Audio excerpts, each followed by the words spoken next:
अस्सलाम वालेकुम जी, this is me Ashfaq Ishaq Satti.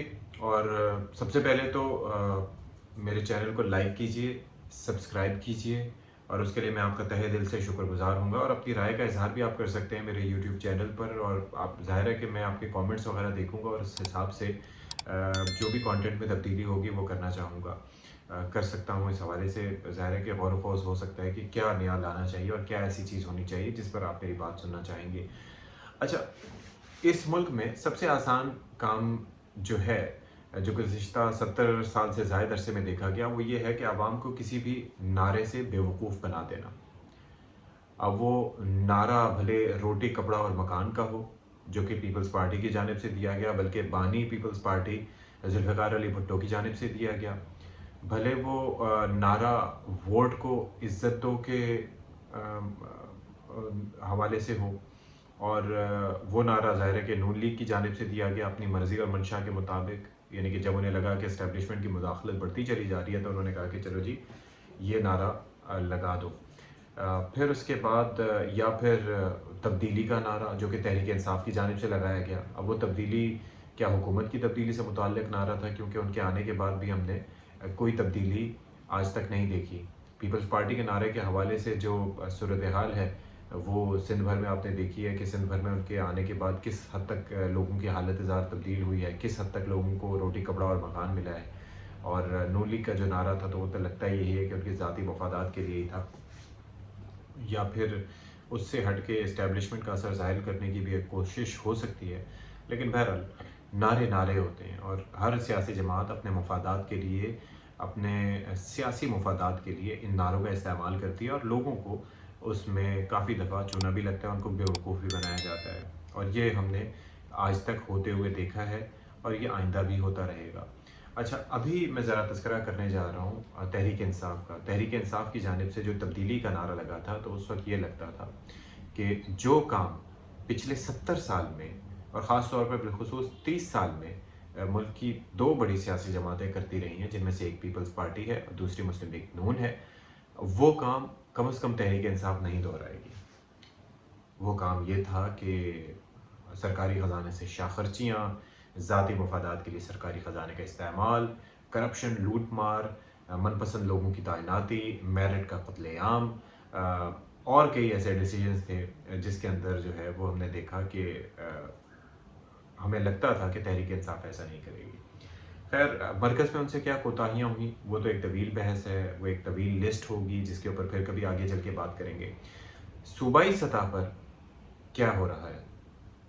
अभी आज ही एक बिल मंजूर किया गया है, तरमीमी बिल है। वो ये है कि वज़रा और काबीना के जो अरकान हैं, उनकी तनख्वाहों में इजाफे का तरमीमी बिल।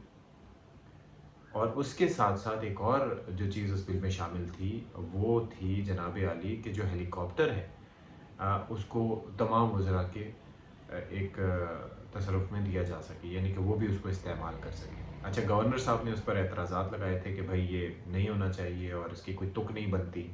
लेकिन वहाँ से स्पीकर साहब की जानिब से फिर से मरासला भेजा गया कि आप जो हैं पाबंद हैं, और कोई आर्टिकल 115 116 का भी हवाला दिया कि जी उसके तहत आपको इस पे साइन करने पड़ेंगे। तो उन्होंने ये कहा कि आप मनी बिल को जुटला नहीं सकते, उसको मना नहीं कर सकते, उसको रोक नहीं सकते, आपको उस पर दस्तखत करने होंगे। बिलाखिर गवर्नर साहब ने हथियार डालते हुए उस पर दस्तखत कर दिए। अब ये चीज़ सोचिए कि जो इस वक्त वहाँ की असम्बली है, उसके अंदर आप देख लें कि 145 टोटल अरकान हैं, जिनमें से अगर आप हिसाब कर लें तो लगभग 30 के करीब वज़रा हैं। अच्छा, मैं वज़रा कह रहा हूँ तो आप सोचेंगे कि यार वज़रा की तादाद तो कम है, लेकिन उसके अंदर देखें कि वज़रा भी हैं, उसके अंदर पार्लिमानी सेक्रेटरीज़ भी हैं, उसके अंदर स्पेशल असिस्टेंट्स भी हैं, उसके अंदर एडवाइज़र्स भी हैं। तो ये सारे मिल मिला के हिसाब इसलिए मैं कर रहा हूँ क्योंकि वो भी, उनको भी जो डेजिग्नेशन है, उनको भी जो ओहदा है, उनका रुतबा जो है वो सूबाई वज़ीर के बराबर ही रखा जाता है, तो हिसाब किताब पूरा हो जाता है। अब आप सोचिए कि ऑलरेडी इस मुल्क में जहाँ पर आप देख लें कि बहरान चल रहा है कि किस तरीके से हमने कारहाय रियासत चलाने हैं, क्योंकि हमारे पास देने के लिए पैसे नहीं हैं, हमारे पास हम डिफ़ॉल्ट की तरफ जा रहे हैं। ऐसे में उसूलन तो ये नहीं होना चाहिए, लेकिन ना मरकज़ को इस चीज़ का ख़्याल है। मरकज़ में आप देख लीजिए कि 76 रुकनी काबीना है, वो भी सारा कुछ मिला वलू के اور جو کہ کہتے ہیں کہ 18ویں ترمیم کے ساتھ بھی ایک مذاق ہے، اور واقعتاً کھلواڑ کی جاتی ہے کہ جی نمبرز کو آگے پیچھے کر کے کسی کو اسسٹنٹ بنا دیا، کسی کو پارلیمانی سیکرٹری بنا دیا، کسی کو کیا بنا دیا، اور اس کے بعد ان کے پرکس اینڈ پریولیجز الگ سے ہوتی ہیں۔ اب خیبر پختونخوا میں یہ ہوا ہے تو یہ اس لیے الارمنگ ہے کہ وہاں پر ہے خان صاحب کی حکومت، یعنی کہ ایک جانب آپ کہتے ہیں کہ جی ہم نے کرنی ہے اسمبلیاں تحلیل، اور دوسری جانب یہاں پر آپ جو ہے وہ تنخواہوں اور برات میں اضافہ کروا رہے ہیں، اور گورنر جب روک رہا ہے تو آپ اس کو کہہ رہے ہیں کہ جی ایسے کیسے، تو سانو روک ہی نہیں سکتا۔ تو یہ بات سمجھ میں آنے والی نہیں ہے، یہ بات بالکل سمجھ میں آنے والی نہیں ہے کہ آپ کو تو ایک الگ روایت قائم کرنی چاہیے، الگ مثال قائم کرنی چاہیے۔ ظاہر ہے کہ کے پی ایک ایسا صوبہ ہے کہ جو جنگ زدہ رہا ہے، جہاں پر لوگوں نے بہت سفر کیا ہے، وہاں کے لوگوں کے حالت زندگی کو بہتر بنانے کے لیے آپ کو اقدامات کریں، بجائے اس کے کہ جو آلریڈی جو لوگ باثر ہیں، جو وزراء ہیں، جو مشیران ہیں، جو باقی ایسے سارے لوگ ہیں، ان کی تنخواہوں اور برات میں اضافہ کیا جائے۔ For what? ملک کیا اس چیز کا متحمل ہو سکتا ہے؟ یعنی کہ گھر میں نہیں ہیں دانے اور اماں چلی بنانے، یہ کہاں کا انصاف ہے؟ اور یہ لوگوں کے ساتھ کھلواڑ ہے۔ آپ سوچیں کہ تبدیلی کا نعرہ لگا کر آپ کی جماعت آئی تھی، you are suppose to be different, آپ کو تو سب سے مختلف ہونا چاہیے۔